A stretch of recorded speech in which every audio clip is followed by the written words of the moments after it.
Hello and welcome to today's IronPath MSP Expert Series webinar. Today's session is entitled How to Compensate MSP Salespeople. My name is Ted Halsey. I'm the founder and CEO of IronPath and your host for today's event. Two quick housekeeping items. This session is being recorded and will be circulated to all the registrants. And please ask questions as we go along. Now let me introduce our guests.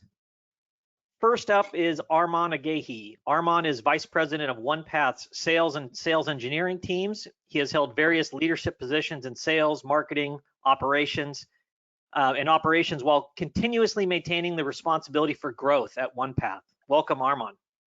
Hey, thanks, guys. Okay, and next up is Anthony DeGraw.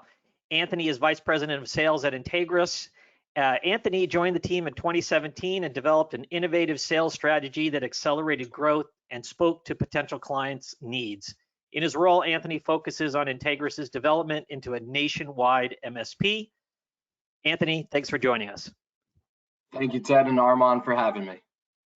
Okay, and let me just quickly introduce IronPath. We help channel business leaders achieve their dreams. IronPath delivers sales enablement, sales recruiting, and marketing services to MSPs and channel-focused vendors. Now let's get into the conversation. Okay, guys, well, thanks for joining. Really today's conversation is all about MSP sales. And when I talk to MSP business owners and CEOs and leaders, the question I get very consistently is, how should we pay people? I mean, so many MSP leaders have been through this struggle over years where they hire people in the sales function, they don't work out, they don't hit plan, they don't hit quota, and eventually they either leave or get fired just because it sometimes just doesn't work out. And I think a lot of times what I hear is like, how do I put together a comp plan that's win-win, that people succeed in, that they thrive in, that they make a lot of money and they make us a lot of money? And it's a huge struggle, I think, in the industry. So I'm so thrilled to have both of you guys here today to share your insights and experiences. Let's start out for our audience and get to know you guys and your organizations. So Armon, why don't you start us out? Tell us about OnePath and tell us about your role there in a little greater detail. Yeah, thanks, Ted. Thank you, Anthony, as well. This is an interesting company to be a part of, and interesting in a good way, because that word's too, I guess, basic that it can go multiple different directions. Like Anthony, we're a full MSP, national MSP, and we're servicing really three key verticals, or our major go-to-markets is financial services, legal services, that kind of professional services realm, healthcare, and the industrials manufacturing realm. And we've got a sales team of about 20 individuals, with a sales engineering team that's closer to 10, and then the marketing and business development functions that support the growth of those organizations. So that's kind of a little bit about who we are, what we're trying to do in terms of our go-to-market, and then the relative size of our organization, just to get an understanding of what we deal with from a compensation perspective. Okay, great. Anthony, tell us a little bit about Integris. You guys are in a big M&A growth mode, so tell us more about that and your role there. Yeah, absolutely. So I think I actually want to start how Ted and I met. So Ted and I met about 2.5 years ago in the middle of COVID through our HTG peer group, IT Nation Evolve. And the main reason I bring that up actually is to make sure that the audience, some of the attendees, I know may be in that smaller phase where Armon and I have scaled and grown, and we're talking about national MSPs. But I want to make sure that everybody knows that, like, hey, we all started somewhere too. So not too long ago, we were that $4 million, $5 million MSP in a local market with 1 to 2 sales folks, and struggling with this exact topic that we're talking about. And that's when Ted and I got introduced, and we kind of went back and forth on marketing topics and sales topics and things like that. So that was the path. We were a small MSP at a New York, New Jersey metro area. We did a cashless merger transaction with a Baltimore organization who was also in that peer group out of Baltimore. Their name was Tier 1 Technology Partners. We came together, created Domain Technology Partners that covered more of the Northeast, the Baltimore Metro, DC, up into New York and New Jersey. And from there, we went out and looked at the marketplace and got a private equity sponsor to work with. We've been on that journey for about 2.5 years. As Ted mentioned, we've had some really good M&A transactions as well as organic growth. Similar to Armon, we're about 25 account executives, full-time hunters going out to the marketplace. We have 3 directors of sales that are underneath me. And then we have the marketing and account management teams as well. So hoping to add as much value as I can to you folks wherever you are in that journey. Okay. I'm glad you said that, Anthony, that we grew from small roots, because it's very true, right? I've messed up many a comp plan in my life to be able to get to where we're at. So. And as you guys get bigger, the stakes just go up, but. Yeah. Okay, well, let's see here. So let's kind of start out. Let me just kind of throw the ball to Anthony first. I mean, I think we're gonna delve into the nitty gritty of comp plans, but maybe like let's kind of start at a level higher. What should MSP leaders and owners keep in mind? What are some of the kind of the big picture things you would remind people about in terms of thinking about how to build out sales comp plans? Yeah, absolutely. So very, very high level, depending on where you are in your growth journey, owner-led sales is one aspect of it, right? So if you're currently in a smaller MSP, probably in that 2 million, 1 million to 5 million mark, you may still primarily be owner-led sales. Maybe you have one account executive. I don't know exactly the makeup, but you could be in that realm. The way you sold and built your business is phenomenal, and nobody wants to take that away from you. However, transitioning to account executives that are fully responsible for a quota and bringing people from start to finish is going to be completely different than the way you did it. I like to say Rashad's the CEO of our organization. If Rashad and Anthony walk into a Chamber of Commerce event, he's going to have completely different conversations than I'm going to have. I'm the sales guy, he's the owner, right? So it just, that nature is there. So where I go to with that is making sure you have a formalized process, whether that's working with Ted or others or attending events like this, looking into a formalized sales process that somebody can follow that's not the owner. Number 2 is compensate on what you actually want. There's MSPs that most MSPs are looking for monthly recurring revenue. I have come across MSPs though that want to get away from managed services and they want to go deeper on the projects. I'm not here to tell you what is right or wrong. We have our path and what we're trying to compensate for, but compensate for what you want. That's where sales are going to focus. And then the final thing is be realistic. A lot of the owners that I talk to, or even sales managers that are out there in the M&A transactions we're doing, just unrealistic quotas, unrealistic ramp times, all of these things. The expectations are just, in my opinion, completely off. And that's one of the main things that I do. I was just in Atlanta at our quarterly board meeting, is setting those expectations with a private equity backed board, which is all about growth. I'm sure Armon can talk to this as well. The pressure is there every single month, every single quarter, but at the same time, it's my job to set expectations with our board. Boiling it down to the smallest level, the owner needs to set expectations or realistic expectations, and hopefully Armon and I can kind of provide insights on what that looks like. Okay, so I mean, be realistic, compensate what you're trying to achieve, and think about your structure. As you're going about building comp plans, you've got to first figure out how you're going to structure the different sales resources, and we'll get into that in a moment. Armon, maybe react to any of that or any additional like strategic comments you would make on or big picture pieces of advice you would give to folks as they're thinking about comp. Yeah, I fundamentally agree with everything Anthony said, and so that's not just because we're frenemies and we're just meeting, right? It's also because he's got a lot of the same ideas about how to do this that I do, and hopefully that's good validation for both of us.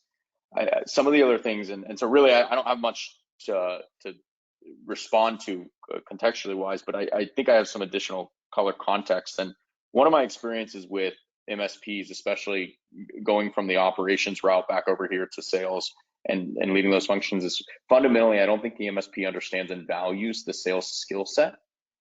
And so and this is especially true for the owner operators, a lot of our owner operators in this space have grown up through the engineering ranks. And I love that about this space. It provides a level of context to the actual product that a lot of industries don't get because they're so sales led. And I love that the MSP space, again, is owner operator led, and that owner operation route is generally through the engineering ranks. And there's a lot more context into the product and the service and how we work. The sales skill set is valuable, and there has to be some type of culture that's understanding of, okay, these people that I'm bringing in are probably going to have a unique or nuanced set of ideas, and it comes from their background and how they've been able to build a career doing something, and that something is market viable. And so it's very important that with the new salespeople, that they're brought into the culture as leaders, as people who can help advise and think about how the company goes to market, because that's really the objective, right? If you're bringing in a full-time salesperson and it's not the owner that's selling anymore, or even if you're trying to scale the team up, what you're really saying is, I want to grow much faster. I want to pursue a different client. I want to go get something extra. And so that skill set has to be valued. That's incredibly important. And then to Anthony's point about paying what you're trying to incentivize what you're trying to do, right? Those incentives and the corporate objectives need to align. I'd also remind, salespeople are generally not cheap. They're generally, or at least not the ones that you want. That's the key, not the ones that you want. Now, there's a lot of really expensive salespeople that you don't want also. You got to get excellent at identifying those people, moving them in and out of the organization. But thinking about some of those expectations, on average in our industry, 12 months before somebody's hitting quota consistently. That means 12 months you're going to have this SG&A, and you might not see the consistent quota performance that you want, right? A senior sales rep might command a $14,000 MRR quota, meaning that every month they're going to produce 14K of new MRR for you. The problem with that is if your average customer size is 20, 30, 50 users, that's a 4, 5, 6K per month price tag. You're not going to get 14 months of production or 14K per month of production at an average customer size of 5K MRR. And so back to where Anthony's talking about making sure that you're aligning everything based on the reality of the business. That, I think, Anthony, that's what you're talking about. And this is why I'm saying I fundamentally agree. If you've got an average client size of 4 or 5K MRR, you're probably talking about a quota that's in the neighborhood of 5 to 7, 5 to 10K. At most, you're getting 1 to 2 new clients per person per month. The higher the quota, the less likely it is that that person's producing a client per month. It's more likely that you're looking at this person's production on a quarterly basis because they're going to be pursuing 1 to 2 to 3 strategic clients per quarter. And the cycles for those sales, they become much more variable. They're longer, they're more complex. There's so many different factors to go into.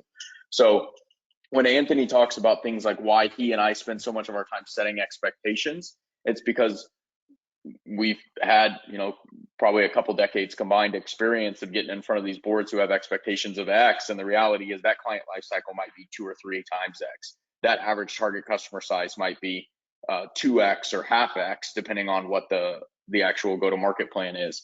And those things all factor into really what you're trying to drive from a revenue perspective, from a compensation perspective, and how you ultimately build the comp plan out. This is just step one. There's so much to build from there. Yeah, let's talk a little bit about structure, because I think Anthony, you brought that up, that the audience for today's webinar, we're going to have everything from, we will have MSPs listening in today that have no quota carrying salespeople. We'll have MSPs that might have, say, a single account manager but no hunter, or you might have like 2 or 3 account managers but no hunters. And you might have other people who have already kind of gone down the journey and might have an account executive or 2 and 1 or 2 account managers, but are struggling. Yeah. So I think it's really important to, before you think about comp, I think I'd make one comment that principal-led sales is not something that, like, at some point you just turn off as a shareholder or owner and sales leader. The reality is you build up a business, you grow with principal-led sales, you realize at some point you're capacity constrained because you as the owner or your business partners, there's only so many hours of the day. You have CEO duties, you have COO duties or CISO duties, And there's only so much capacity that those principals will have. And you realize, okay, I've got to build a professional sales organization.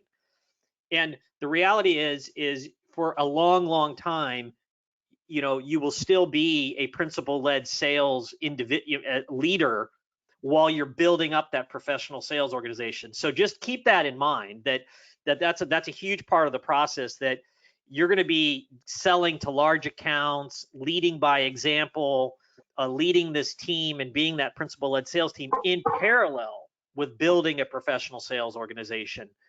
And it takes time. To Armon's point, ramp times, ramping an organization always takes a lot more. Ramping individuals and a team takes more time than most people realize. But let's talk about how to structure a team. So, Armon, why don't you share with us kind of how you guys, what are the different kind of key roles in the OnePath sales team? And then we'll do that for both companies, kind of like what are the key roles that you guys have, so that we can help the audience kind of think about the different choices and trade-offs around how you structure the different sales functions. Yeah, we have adopted a model that I think is pretty common. It's the hunter-farmer model.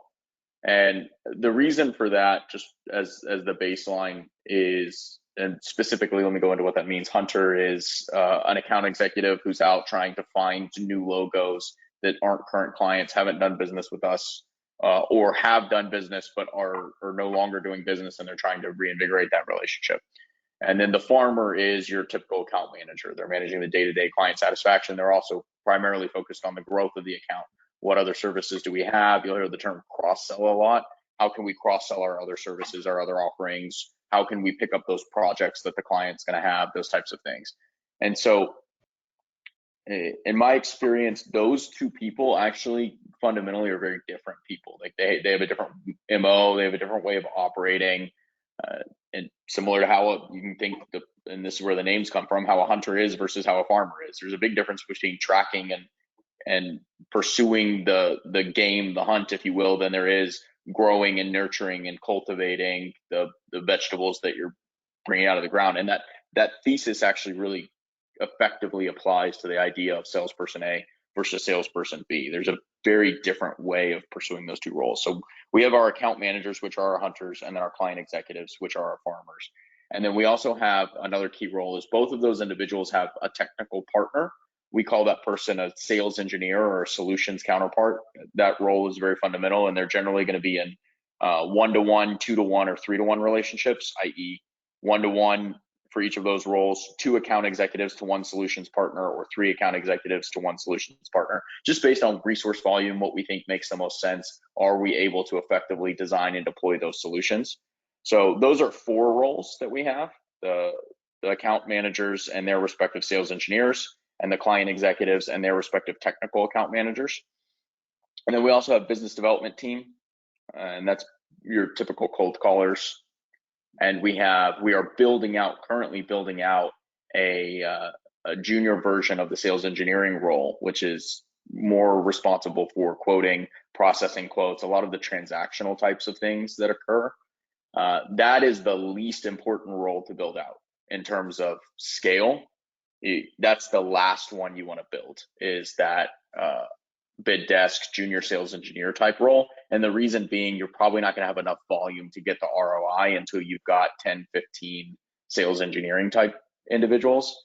And then other than that, it's our marketing and sales operations, general process or go-to-market, branding, those types of things.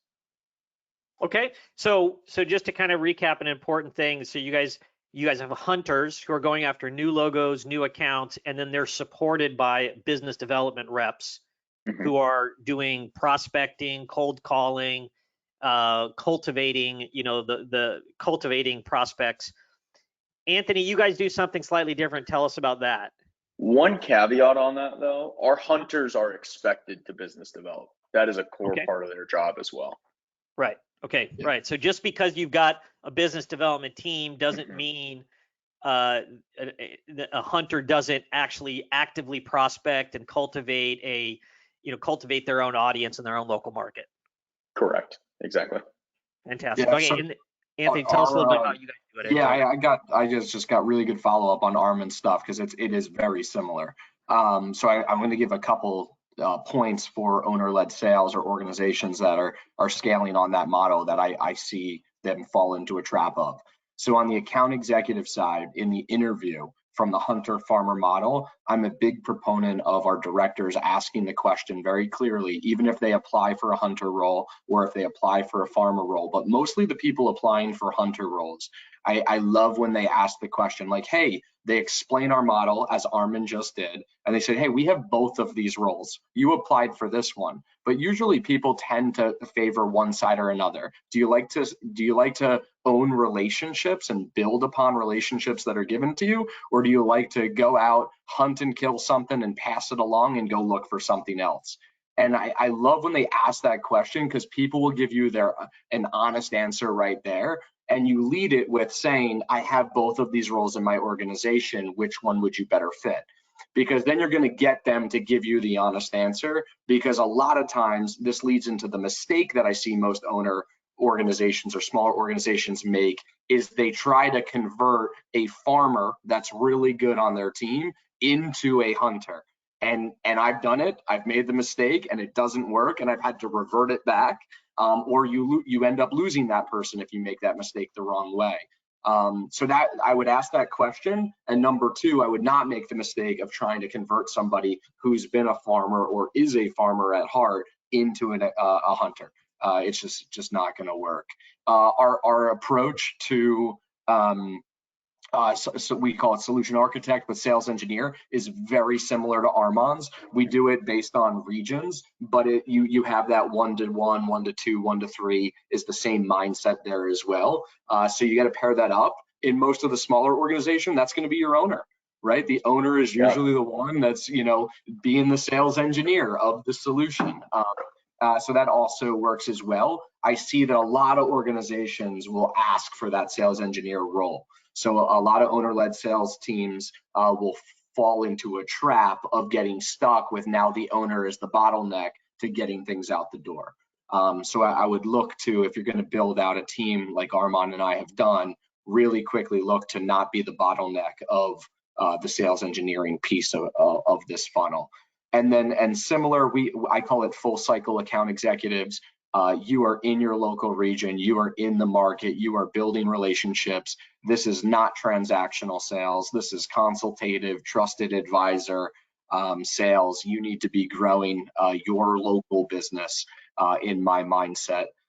So we have them work from start to finish. We have them act way more strategic in the sense of, like I said, building centers of influences, building referral partners with other professional networks.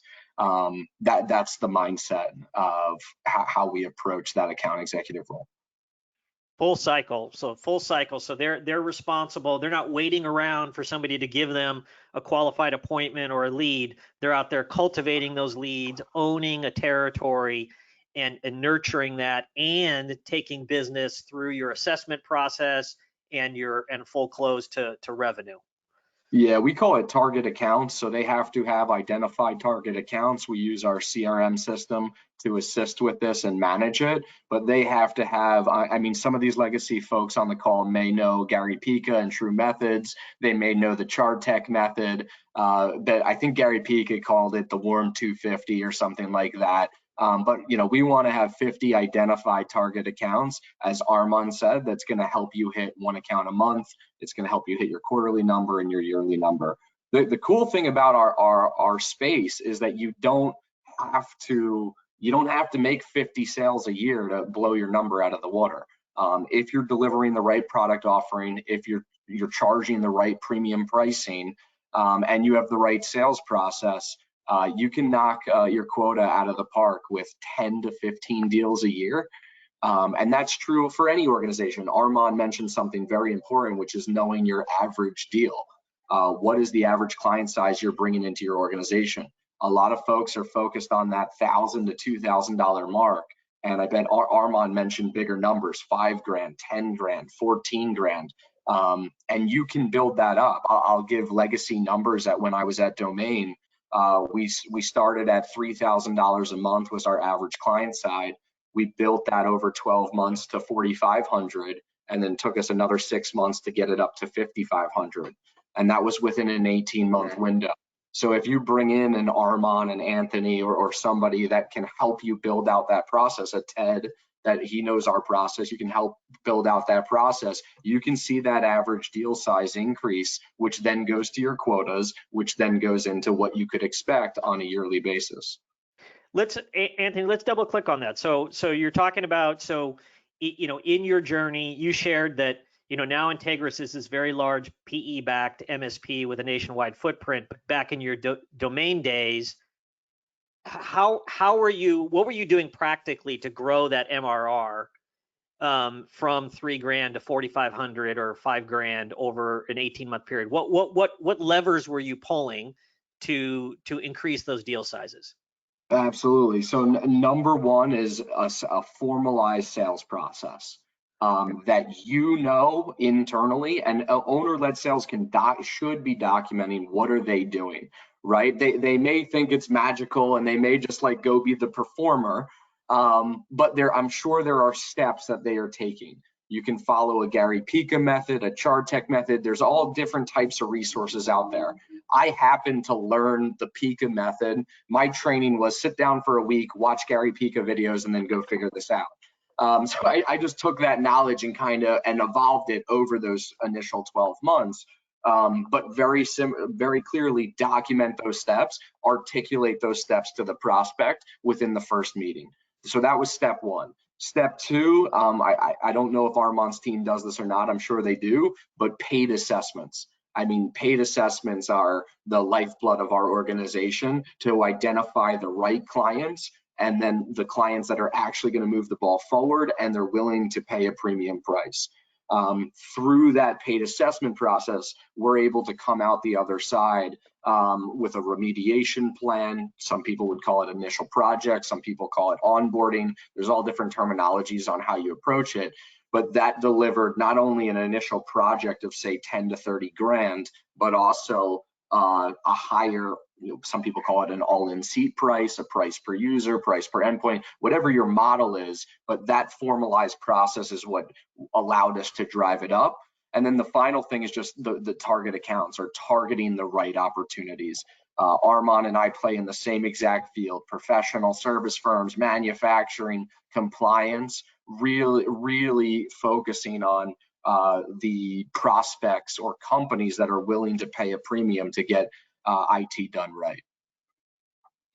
There's enough business, and this is an important point. We really are direct competitors here, and this is the first time Anthony and I've met, but I use the term frenemies only slightly facetiously, because at the end of the day, there's so much business in this space. Like, I can guarantee you, I'll send Anthony a LinkedIn request. He and I both probably travel 30, 50% of the time. We'll find a time when we're in the same city and sit down and discuss and share. And as a result of this meeting, we're going to just get together and share pointers on how we've run our respective organizations, because there's something he knows that I'm not doing well, and vice versa. I'm very sure of that, right? And so this is something that's unique to the MSP space. I think a lot is that it's such a tight community for as big as it is. There's so many services. There's the TEDs of the world that are trying to facilitate all these conversations, and there's so many different insights that come into play. And so an example from what Anthony was saying is, you really do need to go find an Anthony or an Armon or a Ted, and you probably don't need that person there full time. You're probably not creating a direct report that's an executive point of contact, but having that person sit down and define for you what your sales methodology is, it's almost like you doing a professional services engagement, where you're saying, okay, we need to define a sales methodology. And if that person's doing their job right, they're going to say, okay, walk me through what you've done to get clients. Because Anthony listed a couple: MedPick, Challenger Sale. There's so many more that you can go through, and depending on how far back you want to look, there's dozens and dozens of books and methodologies that exist. They all effectively say the same thing: have a process, don't be dumb, learn how to communicate to your clients. Those three things are in every sales methodology in the entire world. And I'm assuming you're laughing because, right, they're pretty much the same. Yeah. And so it's about getting it on paper so everybody can follow it. It's about getting it on paper so everybody can align to the same way, the same methodology, the same how of getting to the clients and communicating the value of the organization. There's one other thing in terms of growth, and I messed this up about as bad as anybody's ever messed it up. You cannot outpace the operation. TCP is the most important variable from a sales perspective in the MSP space. Target customer profile matters more than anything else in the entire space. And the reason I'm saying that is because if we're getting clients that our operations team can't deliver to, if we're getting clients that our account managers don't know how to speak to, they don't have the competencies or the experience to speak to the CIO of a 1,000-person company, but they've spent their entire life working with a 100-user firm, or vice versa. They've only worked with enterprise organizations and they don't understand the buddy good old feel that exists with a 100-person company that wants to know your name, that wants to feel that kinship, then you are going to screw yourself. It will end quickly. And I'm saying this because when I first got here at OnePath, I came from a very enterprise sales culture. I was getting very big accounts and it did not work well. We weren't able to deliver. We weren't able to support. Our clients or our internal employees didn't know how to talk to that type of client. And so we decided we wanted to go to the mid-market, but my MO was, oh, okay, we'll go sell mid-market accounts. That is not the right way to do it. And so I learned this lesson the hard way. I'm saying it so that nobody else has to. Iterate the account profile with the progress of the operation.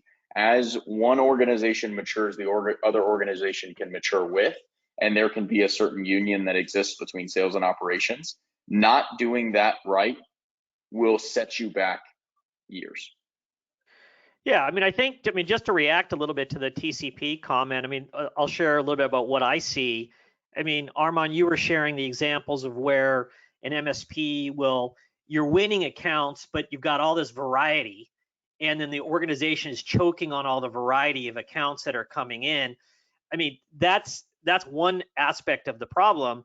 The other thing I see more commonly, I think, especially with smaller MSPs, is that instinctively, the principal-led sales leaders, they understand their TCP.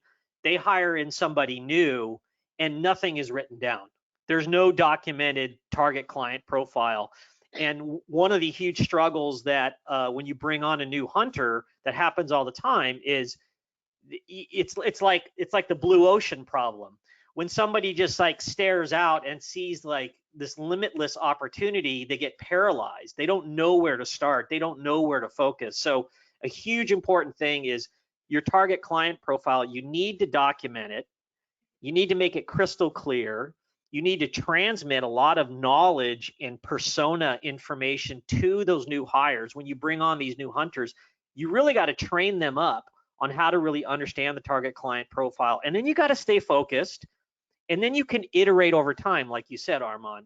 It shouldn't stay set in stone, but it happens all the time where new salespeople are hired and they fail because they're just paralyzed by and overwhelmed because they don't really know where to focus.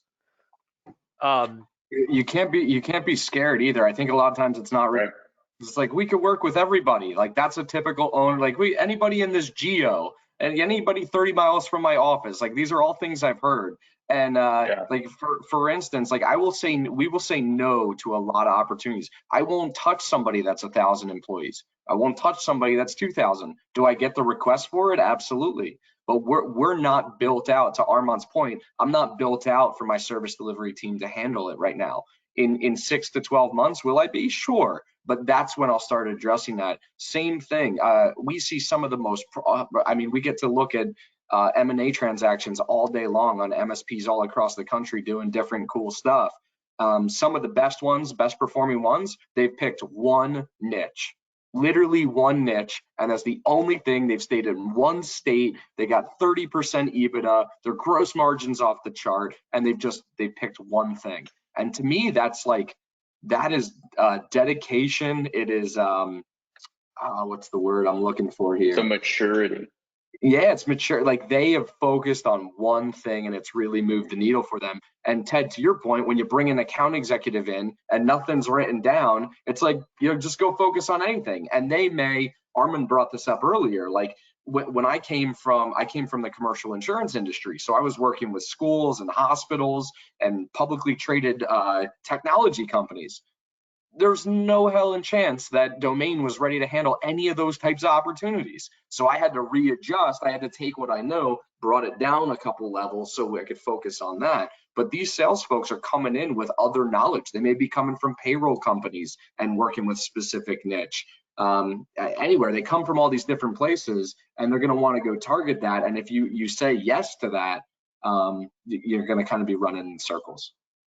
Yeah, and it's never too late to inject new focus into your marketing and sales strategy. I mean, I think the hiring new hunters into your organization should be a catalyst for focus. So, I mean, I think one thing people are often reluctant to do is they look at their installed base of clients and they're like, "Well, we actually serve 7 different verticals." That's history. I mean, those are accounts. You're gonna take care of them.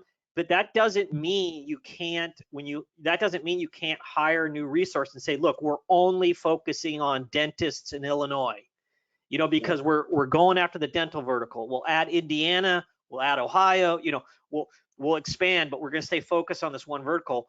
Don't feel paralyzed about the past, but just know that focus is something that can help you on the marketing side, and it can help you on the content side, and it can help you definitely with your account executives in terms of who they're hunting for, and so they don't get paralyzed. But everybody needs to be on the same page, and it needs to be documented. Want to make another comment about process. The other interesting thing is, I think you guys have both said, like, okay, think about your structure, think about your TCP, think about your process before you think about the actual salesperson and their comp. The other thing about process that I've seen is that you will have MSPs where, like, they will literally have in IT Glue thousands of SOP documents documented about how to do literally every single thing in their business. It's and not then you enough. go to IT Glue and you go to the folder that says sales process, and there will be like 0 SOPs in there.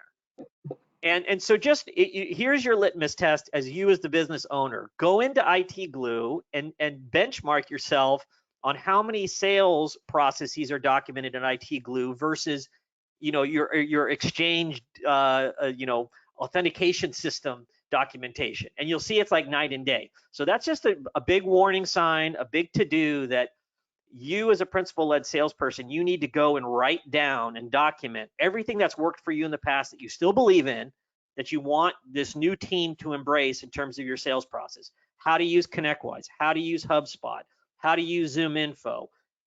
How quickly do you follow up on the webinar leads? How quickly do you follow up on the lunch and learn leads? I mean, all this stuff should be documented, because you're going to go from 1 hunter to 2 to 3. Maybe you're going to have 6, 7, 8. And then at that point, you're like, everything better be written down, because there are not enough hours in the day to go one by one explaining this to everybody. You need to be able to scale it up. So process is not just like, hey, you need a process. It's like, no, you need to follow the same rigor that you do on the technical side of the business with process, because that's how you scale. And just, you've done it in the other part of the business. So with that, let's kind of change gears. And let's talk. I think probably the area people have the most passion and questions about is account executives, hunters. Give us just kind of a rough thumbnail sketch. Average, like, what's a good comp plan look like? So Armon, why don't you go first? Just give us kind of like an average across all of your regions and territories. What's a good AE comp plan look like? I mean, good is such a relative term. So I'd say the base itself is going to be predicated on what the quota is going to be. And so, for example, I used the number of 14,000 MRR earlier. That person who's producing 14,000 of MRR consistently should be making above $250,000. They should. And that's what I mean when I say salespeople are expensive. And generally speaking, the comp is going to be, and I'm also looking at Anthony for his kind of weightings here, but 40-60 or 50-50, somewhere in that range, based to on-target earnings. And so that'll give you kind of a gauge of exactly how you can start doing the math. My team is all 40-60. And that's 40% base, 40% base, 60% variable. 60% variable. So the on-target earnings is generally 40% base and 60% of it from the variable. And when they're producing, when they're performing, probably you're going to pay $1 for every dollar of MRR sold. So somebody sells $10,000, they're going to make a $10,000 check.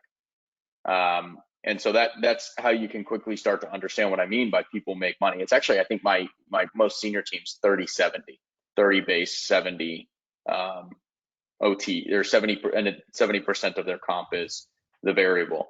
And you can structure it in a few different ways. So for example, the first 50% of quota attainment in a year on our team, they actually make lower than dollar for dollar rate.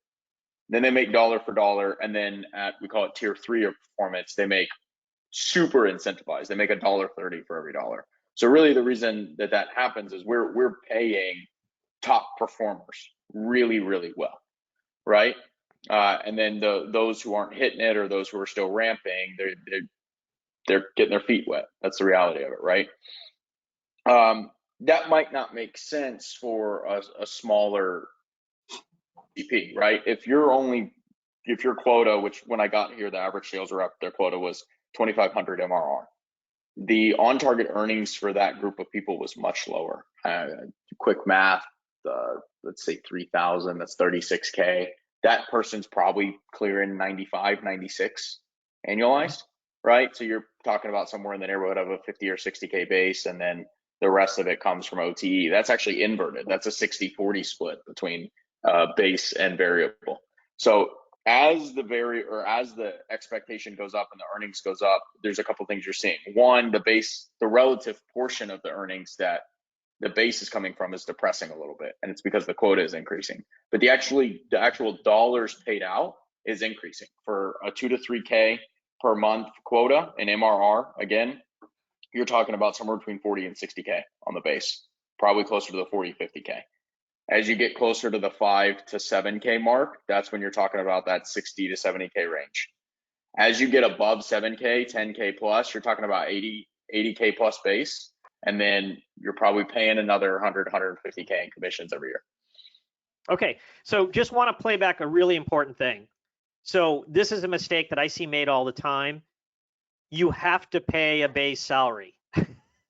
Yes, the only place where that's not the case is in the VAR world. That hardcore, we're churning out PCs, a base. Oh my gosh, Ted, I'm so glad you said that.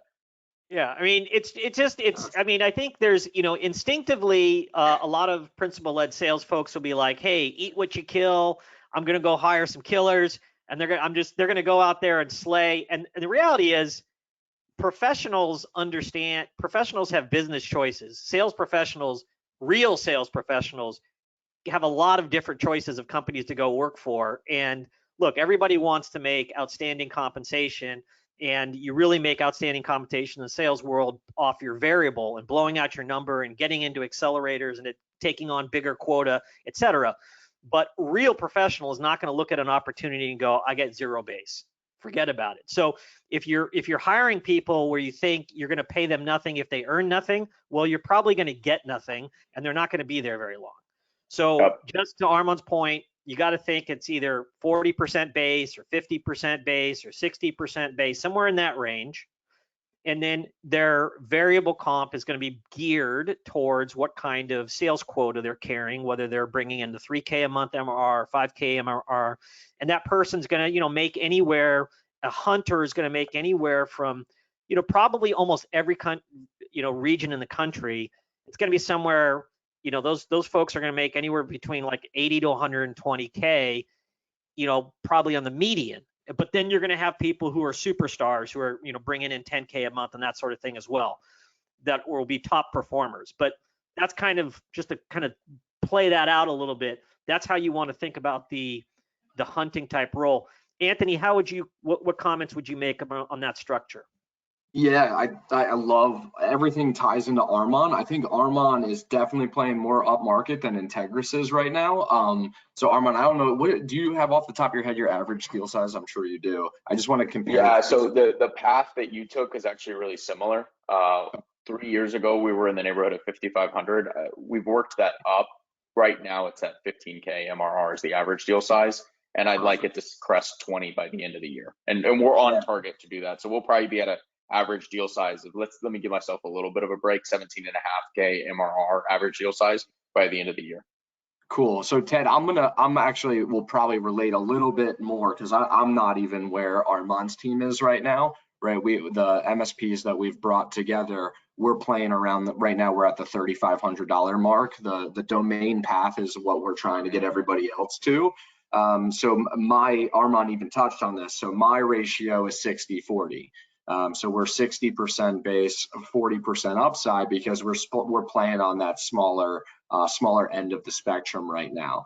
So I am typically doing, just to give specific numbers out there, we're typically seeing in more of our major metros, and you can scale this up or down, but we're seeing a 60 to 80K base. As Armon mentioned, that ties directly into your quota. So you'll have some reps in smaller metros that we exist in at $2,500 a month. You'll have reps in larger metros that are upwards of $4,000 a month on our quotas, which ties directly into our TCP, our average deal size, and whatnot. And then we're comping same thing, dollar for dollar on the MRR.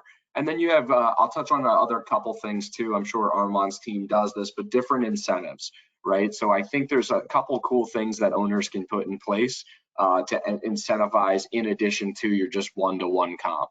So number one thing you could do is escalators. So as you hit 90% of your annual goal, 100%, 110% of your annual goal, boom, that's where you see those escalators start to pop. And that's where those reps, especially on the SMB side that we're playing in, will really see that nice push. Couple other things there. I've seen a model, which I actually typically like. It ties into the base salary thing, where it's cumulative MRR over your period of time with the company automatically increases your base salary. So say you come in at 60 and you hit 25K in MRR, you get an automatic bump in your base. What that allows for the reps in our organization that have that, they don't all have it. It allows me not to have a conversation about base salary increases. I will touch on bases too, because I don't know if Armon's dealing with this, but I am. My biggest competition in terms of talent is actually the SaaS marketplace. So a lot of reps will either come to us or leave us and go to the SaaS world. And the SaaS world is out there touting 100, 150, 175K bases, depending on what part of the marketplace you play in for them. And then their on-target earnings are double or triple of that. Now, I have had reps leave, and everybody's been watching the news over the last 6 months, and SaaS companies that are VC backed are getting their asses kicked right now. So I have a lot of reps coming back and saying, hey, that was fake news of what they told me. The opportunity wasn't as great. And to me, the MSP community is more stable. To me, I view us all as a utility now for folks to do their jobs and run their companies, and we're definitely more stable. Do we have paths, like Armon said, to knock it out of the park? Absolutely. However, the SaaS world will double and triple down on that. So we have to be careful with that, and I have to fight my own battles on that side of the house. There's other things we've done. Obviously, you'll probably have like President's Club or your winner circle trips like you do. There's a value to that you should articulate and try and implement. Integris has what's called a Tesla program. So if you hit an average, if you hit a deal of a certain dollar amount, I'll use legacy domain as the number here. It's gone up since then as Integris, but legacy domain had, if you did want a $10,000 per month deal, new logo, wasn't referred by anybody, but you went out and got it and hunted it and got it done, you got access to a Tesla Model 3 for a year. And as long as you were in good standing and certain things like that. But that was a company-owned vehicle. Commercial insurance was paid for. It was branded by the company, and it was a really cool incentive. We've kept with that and worked with our private equity sponsor to maintain that. The deal size has gone up dramatically from $10,000 a month, but I think it's a cool thing based on the marketplace and rolling that out. Those were a couple things that I noted that you may want to touch on. Yeah, so let's kind of, so we talked, I think we covered account executive comp pretty well. So a lot of companies are also embracing an idea of building out like a business development team. So a team that does prospecting for the account executives, and they're really chasing first-time appointments. Armon, that's how you guys are doing it. How do you pay those business development reps? Like, what's their comp structure look like? Yeah, I'm gonna say something similar to the sales reps. That's almost it's a breeding ground, right? And I guess maybe a comment while I'm going down this path is these numbers are gonna sound huge. And for any of our IT engineers, even the one pathers might call me and be like, "Do our sales reps make that much money?" Realize something, that these individuals are operating in a world where greater than 50% of their compensation is completely variable based on what they do. Most roles don't have that risk factor built into them. And that's part of the reason why it's the case, is because it's cut and dry. It's probably one of the roles where the most, or at least some insane pressure exists. These people answer to me constantly around, what are your numbers? They know that if they're not hitting their numbers, I mean, Anthony grew up in this world too. If I didn't hit my numbers on the path up here, then I was out. It wasn't let's do a 3-month coaching plan. Forget that. You're not hitting your numbers. See you later, dude. And it's that cut and dry. And so there's a reason why these individuals are making what they're making, is because it's hard to find the ones that are worthy of those types of earnings. And when you do, they're going to command a massive price tag because they know what kind of pressure they have and what kind of risk they're holding. Same thing from a BDR perspective. This is a very junior, very entry level role. They're going to make between $30,000 and $45,000 a year. I've seen this number go up over time. So you're probably looking at closer to 40, 45 grand base. And then their compensation is going to be predicated on 2 things. One, qualified leads that are set. Now I want to be really clear about qualified. Qualified is as determined by the sales team that exists, meaning until a sales rep says yes, account executive says yes, I accept this, this is a legitimate opportunity for us, that's not a qualified lead. We don't pay for that, right? And then they're generally making some type of fee for that lead being inserted into the pipeline, 50, 60 bucks, something like that. And then you're going to pay, add a zero to it is the easiest way to say, add a zero to it if that deal gets won. So they're making a fee every single month for deals that they find, opportunities they find that go into the pipeline qualified by a sales rep. Generally, those are going to be based on some key criteria. The most common one is BANT. We actually use something different, but budget, authority, need, and time. Pick 3. You got to have 3 for it to be a qualified lead. There's a payout for that lead being qualified by the sales rep. And then when that deal closes, or if that deal closes, because 60, 70% of them won't, then you're going to get that, let's say it was 50 bucks, you'll get an extra $500 one-time payout. Fantastic. And then on target earnings, that person's going to end up making, when they're on target, 70 to 80K, somewhere 70 to 80K. Now, we have really high targets for those individuals here. So when I was in the infrastructure as a service space, the BDRs were their on-target earnings was based on a 20 opportunities generated or 20 leads generated per month, 80% qualification rate. So 16 legitimate opportunities per month. Here, we base it off of 12. So my expectation for them to hit that 70 something 80K is 12 legitimate pipeline opportunities put in every single month. And one of the KPIs they're measured on, this doesn't affect their comp, is that it's at least getting near our average deal size from the previous year. So I'm expecting 12 10K plus per month opportunities in the pipeline every single month. I might take that up to 15K next year based on our average deal size increase. Right on. So there you have it. So you've got business development reps that are making 70 to 80K when they're on plan. You've got account executives that are making 90 to 120, in that range, 80, 90, 120, depending on the market, depending on the quota, depending on deal size. Let's talk a little bit. We just have a couple minutes left. There's a couple questions. First of all, Christopher, you asked, where does recurring revenue fit into this? I think what's really important is everything we've been talking about, especially with the account executive model, is, we're talking about bringing in an MRR deal. I think both of your businesses are very similar in this regard, that you're looking for 3, 4, 5K, 10K MRR deals. So that's what the salesperson is selling, and that revenue is recurring. But then when you recognize what kind of quota gets retired, you're looking at that 1 month snapshot and saying, well, what's that deal size based upon that MRR number? So we're really talking here about recurring revenue almost exclusively. We could probably unpack it and talk about, onboarding deals, and there's probably a bunch of other nuances we could add. But I think non-recurring is pretty easy. Just pay 10% of the profit, and move on with your life. 10% of the gross margin dollars on non-recurring. Yep. Okay. Yeah. And I've heard other people say 5. So it's somewhere in that range. It's you're not giving up. You're paying it on gross margin on projects and remediation and product, because there will be the product, there'll be dramatically less profit, and then the projects are non-recurring. So just a couple comments there. So throw more questions in, because we might have time for a couple more. But let's talk about let's just talk about ramping people up. I think we commented on it. What should like quarter 1, quarter 2, 1 year look like for a rep who succeeds, who's on track to be a really good contributor, and how should people think about that?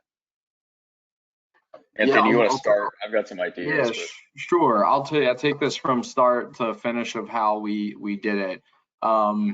So I'll be very clear. When I started at a small MSP, which was Domain Computer Services, my initial ramp was 18 months. And some people, you see Armon's eyes go when they see that. It's the same answer that our private equity group got, right? But the reason I wanted to make sure I said it was because especially for these owner-led sales and not doing this before, I would consider it. The answer is way shorter now, but I would consider it because you haven't done this before, because it's only been you. That doesn't mean, though, a lot of people say like, oh, I gotta wait 18 months to understand if somebody's on target or whatnot. No, there are key criterias, KPIs, key performance indicators, key steps in your process that you can judge somebody against that isn't just quota. So for instance, now when we start somebody, say our ramp now is 12 months to 15 months, it varies for certain criteria. But say it's 12 months, there are key criterias we're looking at to see if even my directors of sales are doing a good job getting them trained up and ready to go, which is, can they win a deal within the first 90 days of employment? Our sales cycle length happens to be 78 days. Well, can I get a rep onboarded, trained up within a month, and close winning a deal within the first, let's call it 90 days? To me, that's a huge victory. That means we're on the right track. But there's steps even before closed one. We have what it's called first-time appointments or strategy sessions. How many of those can I generate?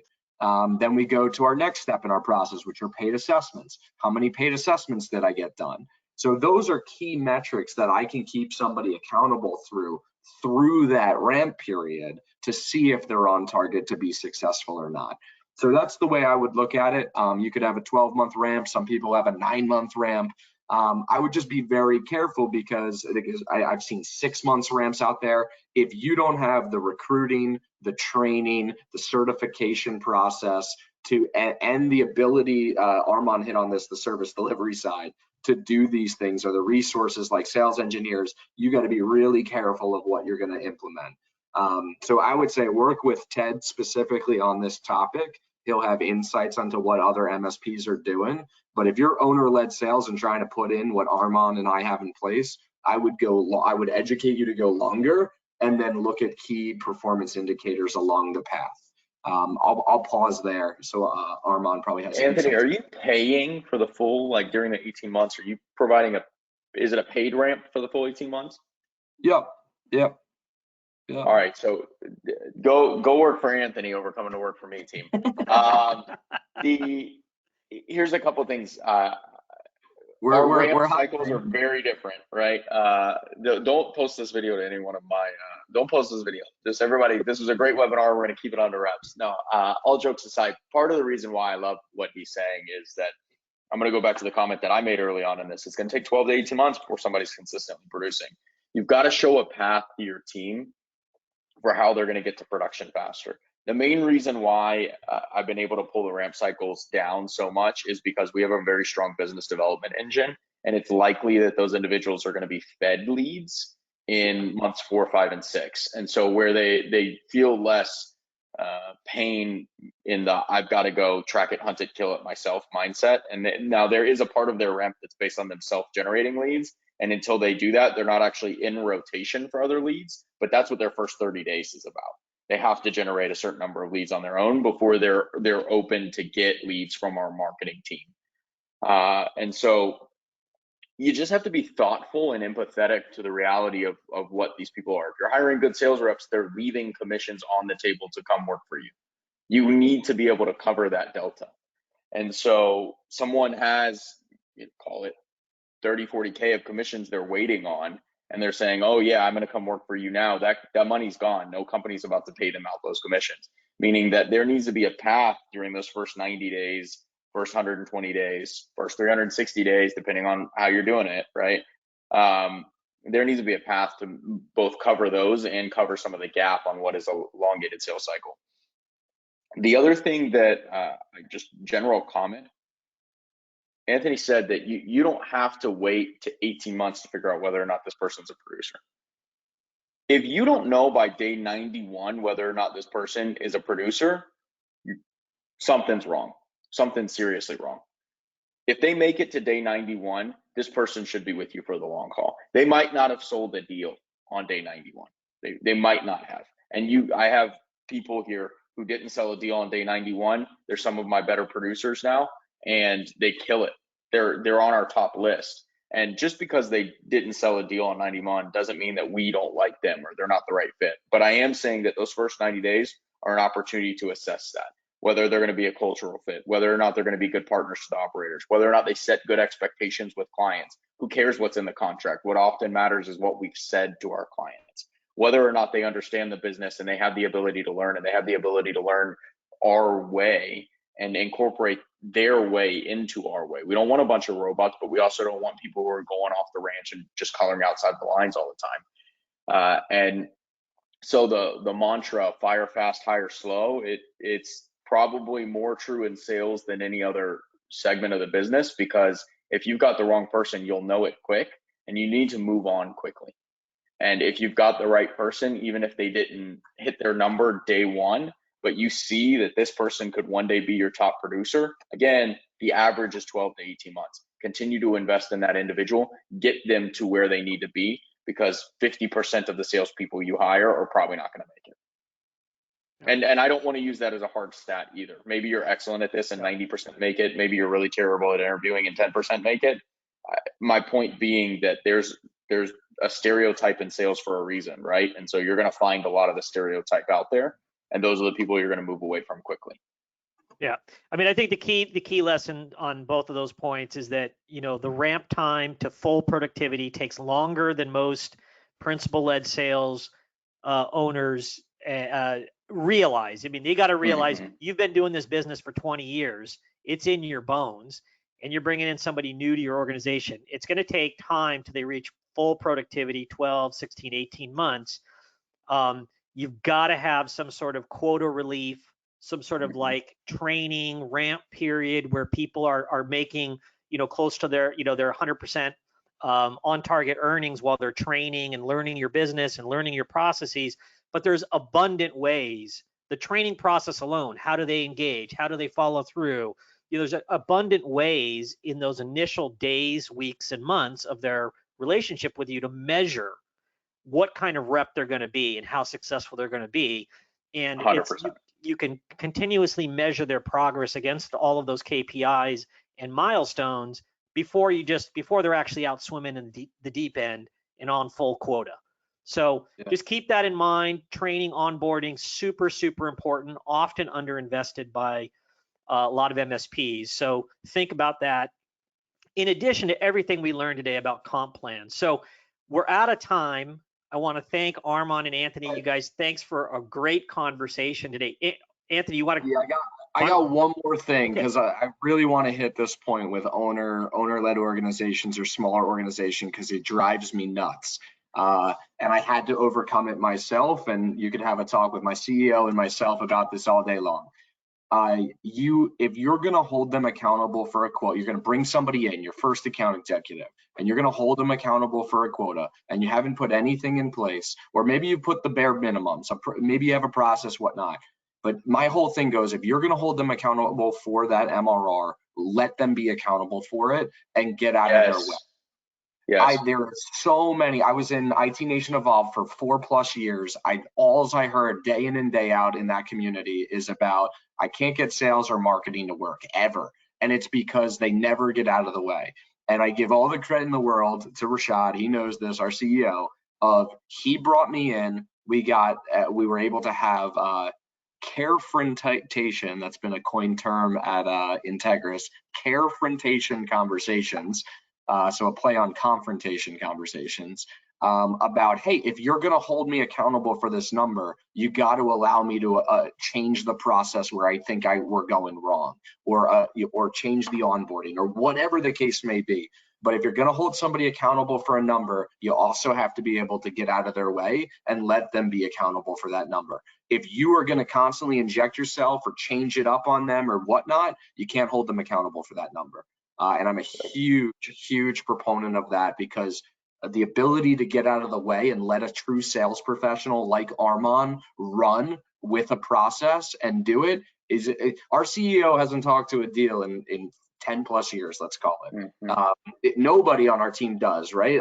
So it's, I don't know. I wanted to end with that because I know that's partly your audience, and I know that can be the biggest contributor is they come to a TED to get education on this. You put the things in place, they hire their first account executive, and 6 months go by and it looked like the perfect fit, and they're still not producing, or something's still not right. And that's usually the answer, is looking in the mirror, and it's yourself. That nail was just hit so head on. We have a phrase, and I say this to all the reps here, and this includes me. So somebody who's sold for, again, a decade or more and has a ton of experience in the boardroom, whatever it might be. I say to every single sales rep every single week, you're the CEO of your own deal. You're the CEO of your own deal. You're the CEO of your own deal. They have authority over the deal. Now, there's rules of engagement, right? We're not saying just let people do whatever they want, but what Anthony just described is, it will be the death of a sales team if that mentality is not deployed throughout the organization. Yeah, and I think today we heard about what's needed if you're building a professional sales organization in terms of process and structure and strategy and TCP and comp plans. And if you're hiring professionals, then get out of the way. All right, some final great thought from you both, you guys. Thank you very much, Armon and Anthony, for joining today's MSP Expert Series webinar. And we look forward to seeing you all on the next session. Guys, thanks a lot. Really appreciate it. Thanks for having us. Awesome. Take care. Armon, thank you guys. See you. Good to meet you. Yeah.